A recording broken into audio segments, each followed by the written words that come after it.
If you own investment property here in Orlando or the Central Florida area, and you're an absentee owner because you live out of state or even out of town, then there are 10 things that you really need to know about your investment property.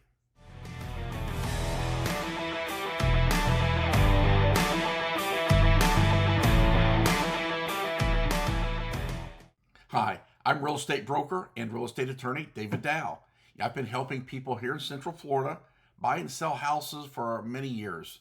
And if you are an absentee owner of a property here in Central Florida, there are some things you need to know.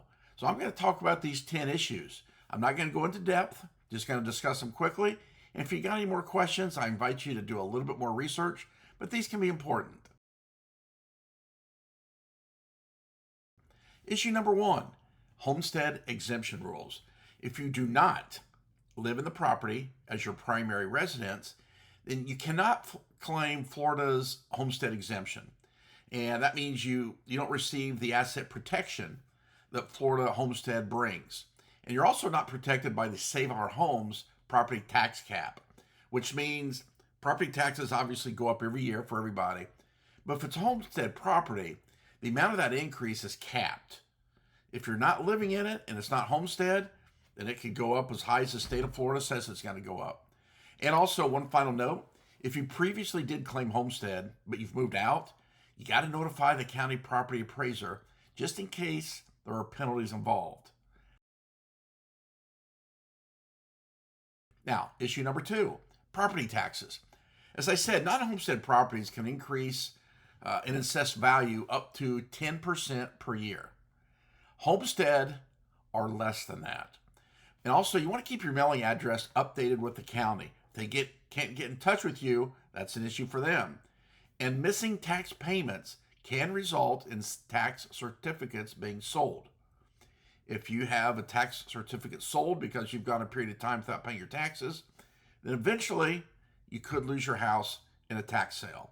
So pay attention to your taxes, keep your address up to date with the county. Issue number three is what I call Landlord-Tenant Law. Now, Florida Landlord-Tenant Law, which is chapter, I think, 83 of the Florida statutes, it governs security deposits, how to handle them, where they go, notification, and so on. It talks about the notice requirements for termination of a lease. Talks about evictions, which have to go through a court. Obviously, we can't do that ourselves here in Florida. Now, if your property is in a high demand rental market like Orlando, I think a proper lease drafting and compliance are critical. You have so many people coming in and out. You want to make sure you've got a proper lease, guys, and it is in writing. You don't want just a verbal agreement.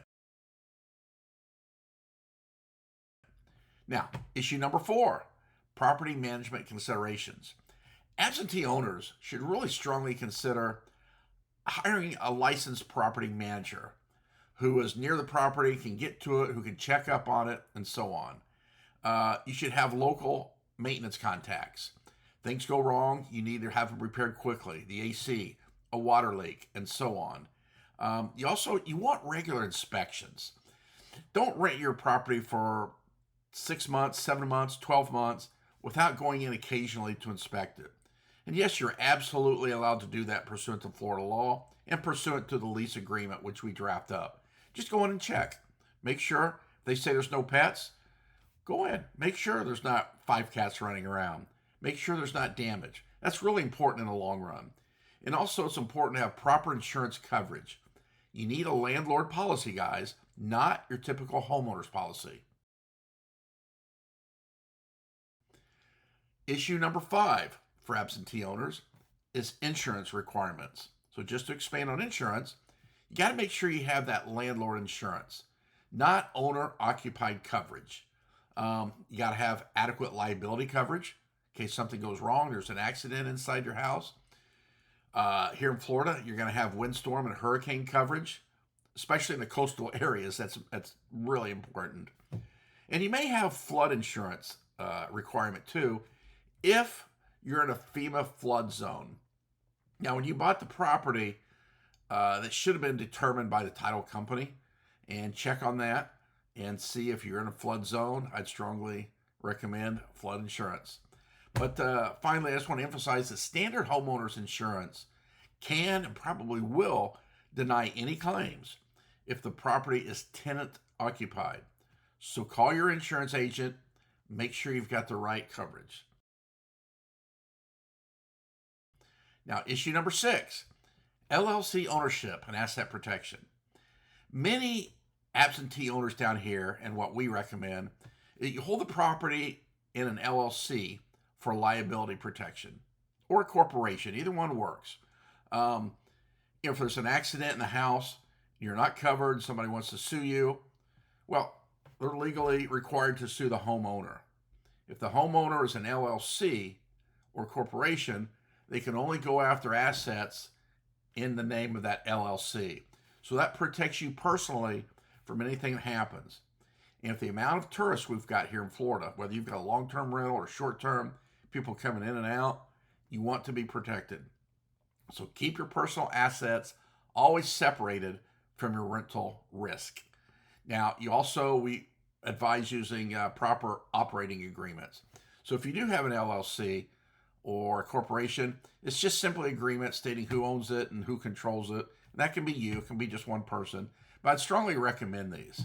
Now, finally, just want to emphasize too that there are financing and tax consequences from owning investment houses. Make sure you review those with the proper professionals. Number 7, out-of-state or foreign owners.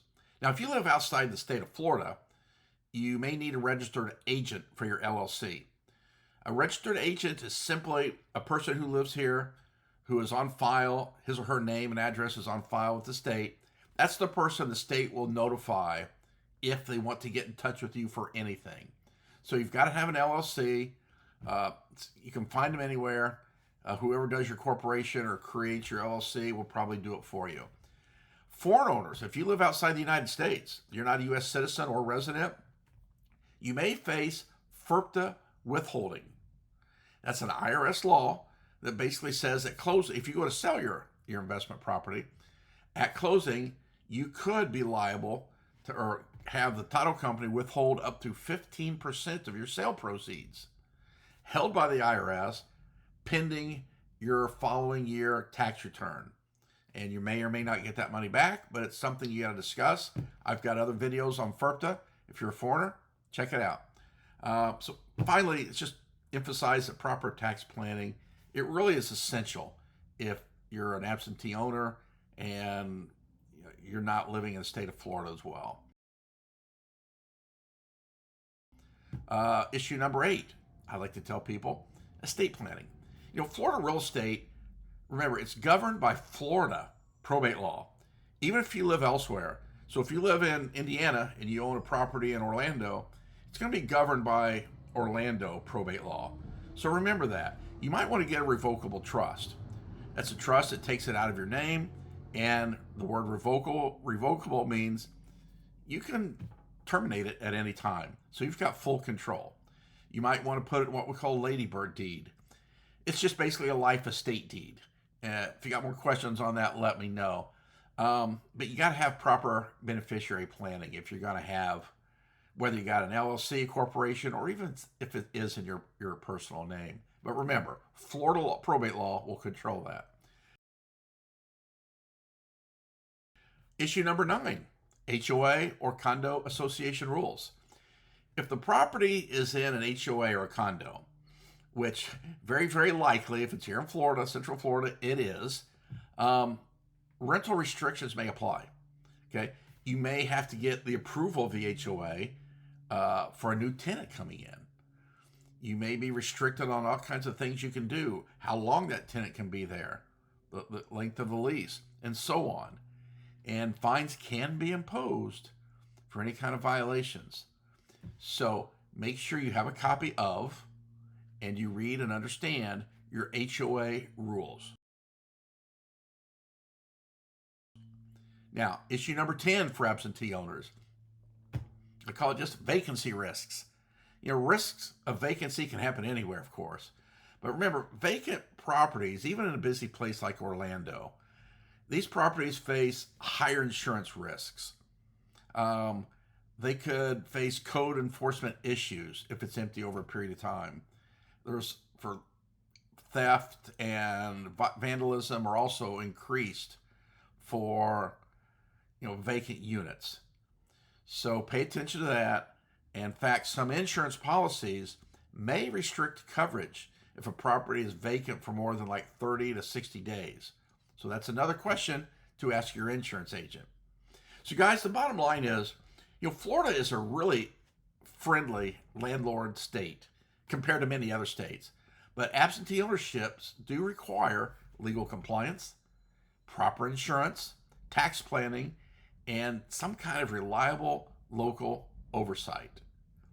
Now, if you got any questions on any of this stuff, as always, I invite you to reach out, call, text, email, and I'll see if I can answer your questions the best I can, either as a real estate broker or as a real estate attorney.